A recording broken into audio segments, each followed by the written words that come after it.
Hey, Dr. Mehler coming at you with more bad news. I mean, what a week it was. So what do we got in the way of bad news? Afghanistan, a disaster. Uh, just want to bring this into perspective historically.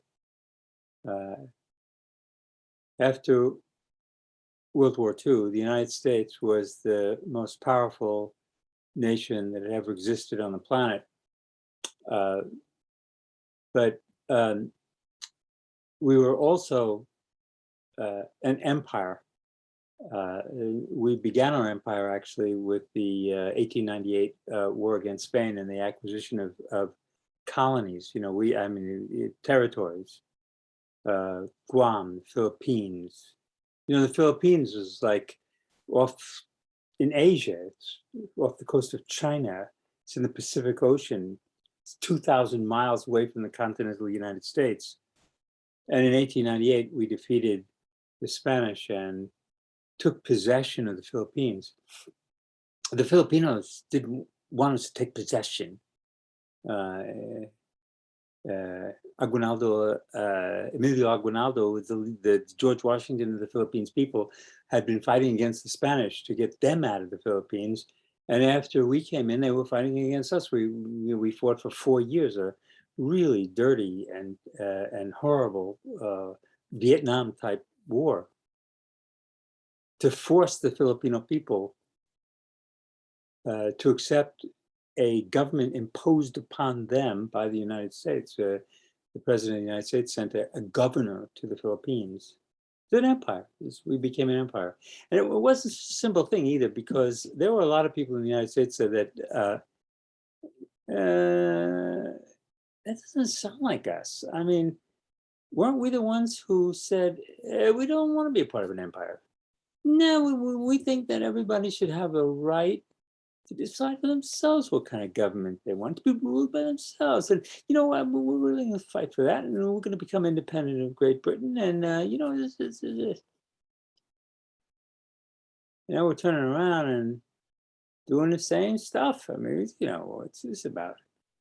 So there was opposition to American imperialism. And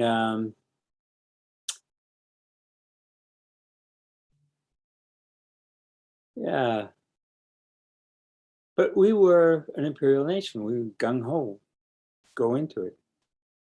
And then, which brings me to one other part from chapter 16 that I wanted to discuss with you, which is social Darwinism. Let me share my screen for a minute. I think I've got it all set up over there. Let's see.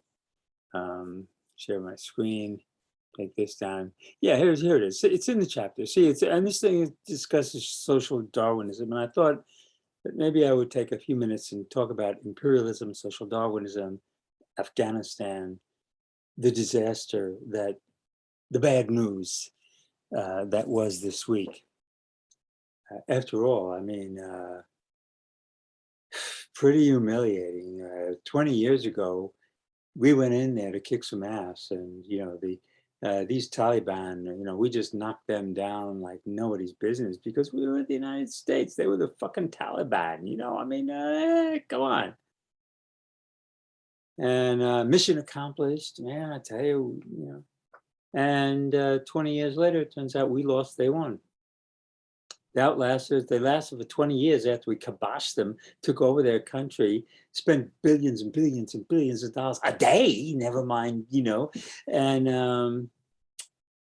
then we're hightailing it out of Kabul with images that look exactly like what happened to us at the end of Vietnam. We are an empire in decline. In catastrophic decline. I mean, these are, they may be historical events, but they're catastrophic failures on the part of the United States. And this is typical of empires in decline.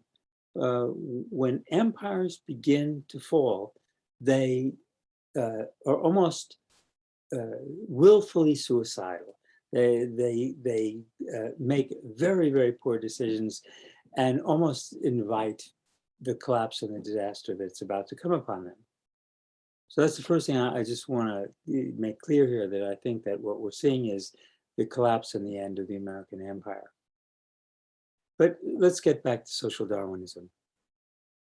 In the period of 1870 to 1900, they developed, first of all, you have the publication of Charles Darwin. You remember him.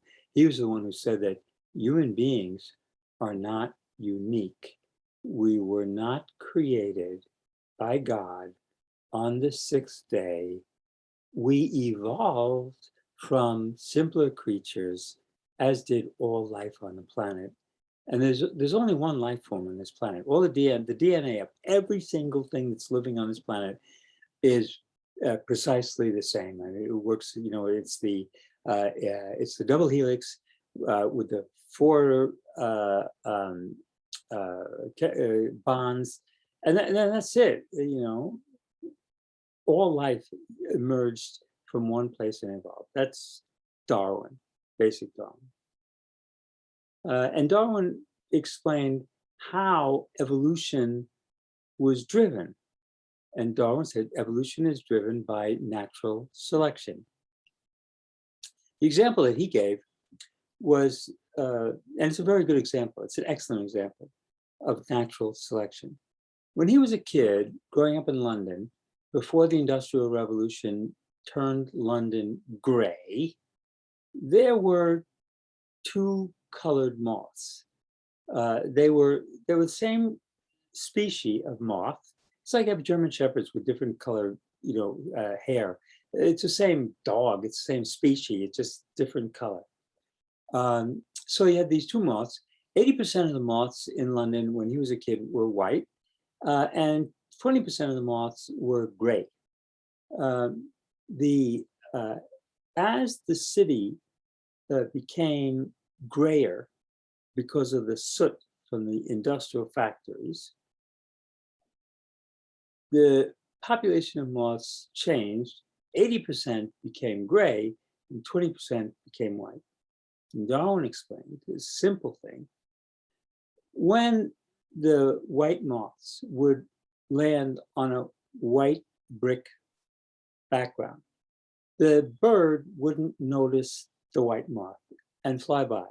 But the gray moths stood out. So gray moths were eaten more than white moths. White moths were more prolific. They were 80% of the population. When the building turned gray, the gray moth looked just like the building, but the bird flies by, sees the white moth standing out like a sore thumb, and eats it. That's natural selection. Now, the white moth and the gray moth are not, one is not better. The gray moth was not better than the white moth. The gray moth replaced the white moth because it was better adapted to the environment that was changing. That's all. It could have been that the gray moth, there was really no difference between them. So the selection is working independent of, we're not selecting for better, we're just selecting for fit. So for example, cockroaches really fit. They have survived millions and millions, tens of millions of years. And they'll certainly outlast us because they're very fit. But that doesn't mean they're better. You don't confuse fit with better. But that's what the social Darwinists did. Social Darwinists took the theory of evolution and said that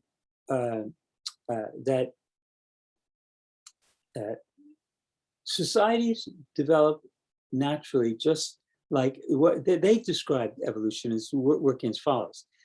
Evolution drives societies' advancement, just as evolution drives the advancement of biological evolution. Here's how that works.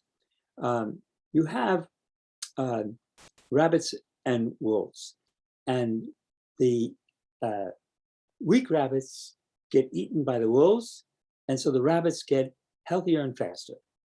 The weak wolves don't get enough rabbits, and so that the slow wolves disappear, and you get better, stronger and stronger wolves. It's the competition that drives the forward movement of both. When it comes to human civilizations, it's the competition between the civilizations that drives them forward. And so that competition is a good thing. And what happens is that the fastest wolf catches the most rabbits, and the smartest businessman becomes a billionaire because he's better, and he is driving the society in a better and better direction. So that, and the one who is poor is weak, and like the weak rabbit, and just, well, what are you going to say? It's too bad. I mean, but what are you going to cry for the weak rabbits? And you want to breed the weak rabbits and help them survive? No, you want the species to move forward. So social Darwinism was a theory that explained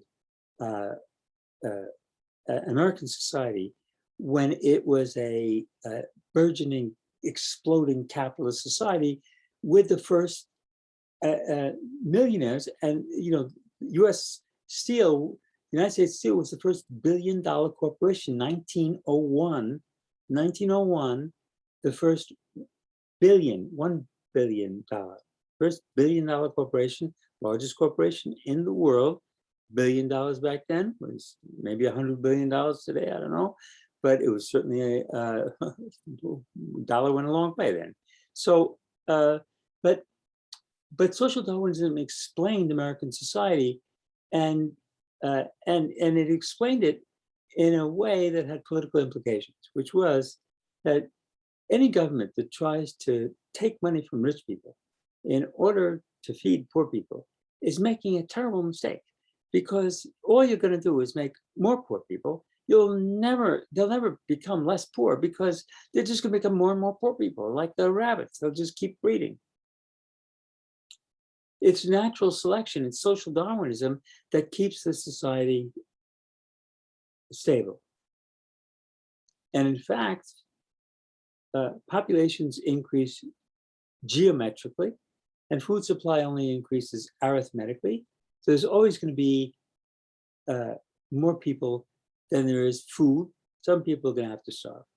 Some people are not going to make it. You can't, there's, whatever. That's social Darwinism. And this is a ideology that is associated with a particular kind of social structure.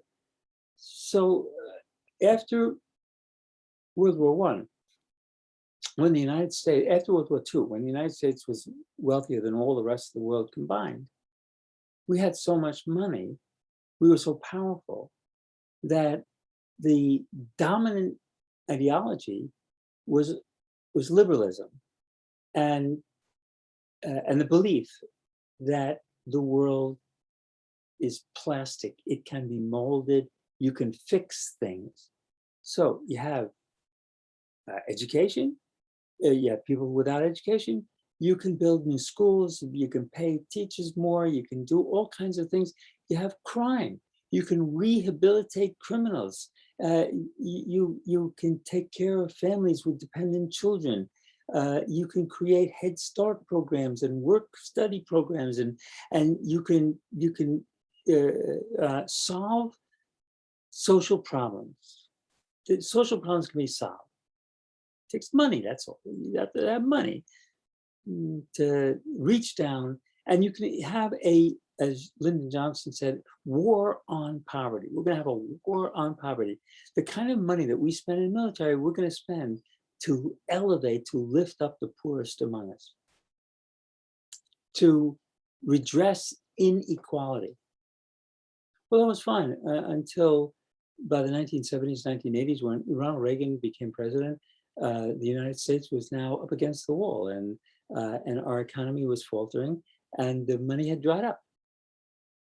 And the ideology changed from we can do anything and we got the money for it, to these people cannot be helped, they can't be fixed, to they are the way they are because of who they are and what they are. People are poor because they are inferior. And that's, in essence, what eugenics was about. The idea was people are poor because they're inferior. And the way to deal with inferior people is to eliminate them. So anyway, that's the bad news for this week. I think I've discussed enough of this chapter. We'll leave it there, and back later. Where I go? How do I do this? Oh, stop the share. Yes, I still have to fool around here every once in a while to get everything done. There it is. All right. So long.